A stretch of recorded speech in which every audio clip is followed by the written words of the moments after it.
তোমাদের শুধু কেন্দ্র পাহারা দেওয়ার দায়িত্ব। তোমরা তারা যারা গোটা বাংলাদেশে 56,000 বর্গ মাইল পাহারা দিয়ে 2024-এর জুলাই আগস্টের গণ অভ্যুত্থানের জীবন বাজি রেখে বাংলাদেশকে নতুন আরেকটা স্বাধীনতা এনে দিয়েছো, তারা শুধু কেন্দ্র পাহারা দিবে না, বাউফলকে পাহারা দিয়ে গোটা বাউফলকে বাংলাদেশে মর্যাদার উন্নতিতে নিয়ে যাবে।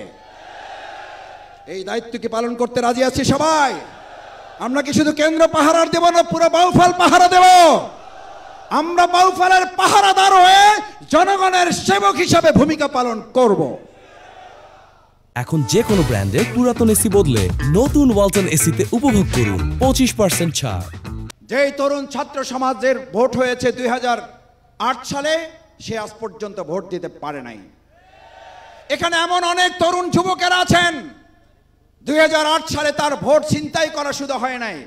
আমার আগে একটু বক্তা একজন বলেছেন, এই বাংলাদেশে দামি একটা নির্বাচন হয়েছে। শুধু দামি নির্বাচন হয় নাই, দামি নির্বাচনের মাধ্যমে একটা দামি সরকার হয়েছে।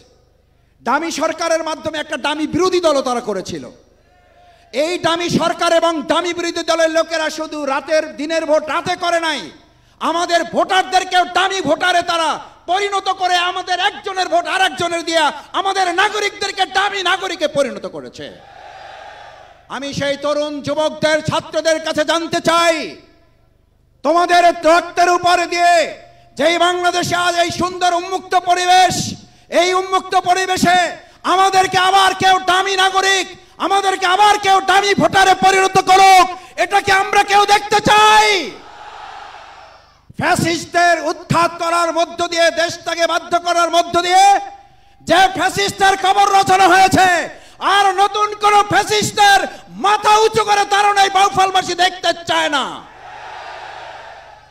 এই তরুণ যুবকদেরকে বিগত 17 বছর তারা তাদের হাতে তুলে দিয়েছিল অস্ত্র, আমরা তাদের হাতে তুলে দিয়েছি আজকে ক্রেস্ট এবং কলম। আমরা কোন এমপি চাই না। কোন এমপি? যে এমপি হয়ে ব্যক্তি এবং পরিবার তার দলকে, ওই বাউফলকে নিজের মালিকানা দাবি করে। এই দাবি করা দল এবং এমপি মন্ত্রী আমরা বাউফলে পাইছি না? পাই নাই। আগামী দিনে বাউফলে মালিকানা সর্বস্ব কোন এমপি আমরা হতে, আগামী দিনে এমপি হবে 4.5 লক্ষ মানুষ, এখানকার জনপ্রতিনিধি হবে তাদের সেবক, এখানকার এমপি মন্ত্রীরা হবে তাদের খাদেম। আমরা এমপি নামের আর কোন শাসক, কোন শোষক এই বাউফলে দেখতে যদি না চান, তাহলে সিদ্ধান্ত আপনাকে নিতে হবে। আমি আপনাদের সন্তান, আমি আপনাদের ছোট ভাই। আমি এই কলেজে কাল প্রথম যখন পা রাখি, আমি মসজিদে আমার সম্মানিত মুসল্লিদের কাছে বলেছি, আমার মরহুম শ্রদ্ধাভাজন অধ্যাপক সিরাজউদ্দিন খান স্মৃতি বিজড়িত বাবার এই কলেজের সামনে আমার বাবাকে স্মরণ করে আপনাদের সামনে আমাকে পেশ করছি। আমার বাবা যখন জেলখানায় আমাকে গিয়ে হুইল চেয়ারে বসা দেখেছেন, আমার বাবা যখন আমাকে হুইল চেয়ারে বসা দেখেছেন, ওখানেই বাবা চেয়ারে বসে পড়েছেন। বলছে, আমার 35 বছরের সন্তান, তাকে হুইল চেয়ারে বসে রাখা হয়েছে, আমি বৃদ্ধ বাবা দাঁড়িয়ে তাকে কি করে? এখানে বলে যখন চেয়ারে বসে গেছেন, আমি চেহারার দিকে তাকিয়ে দেখেছি আমার বাবা কতটা অসুস্থ হয়ে পড়েছেন। সেই অসুস্থতা থেকে বাবা মৃত্যুর কোলে ধাবিত হয়েছেন। আল্লাহ তাআলা তাকে নিয়ে গেছেন, আফসোস নেই।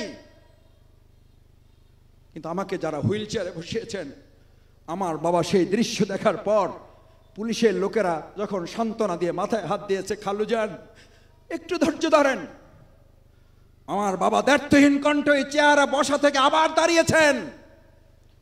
পুলিশের লোকেরা ভালো করে কান খুলে শোনো, আমার 4 ছেলেকে আল্লাহর দ্বীনের জন্য, ইসলামের জন্য বহু আগে তাদেরকে আমি আল্লাহর দ্বীনের মুজাহিদ হিসাবে দিয়ে দিয়েছি। আল্লাহর সম্পদ আল্লাহ যেভাবে তাদের কাজে লাগায়, আমি সিরাজউদ্দিন তাতে খুশি আছি। আমাদেরকে কোনোভাবে থামিয়ে দেওয়া যাবে না। রাতের পর রাত বাড়িতে পুলিশ এসে বিরক্ত করত। আমি মাঝে মধ্যে বলতাম, ভাই তুই বাড়ি থেকে বাইর হয়ে যা, আমি ওখানে গিয়ে থাকি, এত কষ্ট আর শুনতে ভালো লাগে না। এই পরিবার আমাকে বলেছে, তোমাকে আমাদের ঘর নিয়ে, আমাদের বাড়ি নিয়ে, আমাদের পরিবারের সদস্যদেরকে নিয়ে, এমনকি আমার মা বাবা নিয়েও তোমাকে চিন্তা করতে হবে না। আমার এই সেজ ভাই মনিরুল ইসলাম আজাদ আমাকে নিশ্চিত করেছে, যদি আমি বেঁচে থাকি, আমার বাবা মা আল্লাহর উপর ভরসা করে আমি দেখে রাখবো, তুমি আল্লাহর দ্বীনের জন্য কাজ চালিয়ে যাও। আমার ভাইয়েরা, আমাদেরকে কেউ থামাই দিতে পারবেন না। আমাদেরকে ভয় দেখিয়ে লাভ হবে না।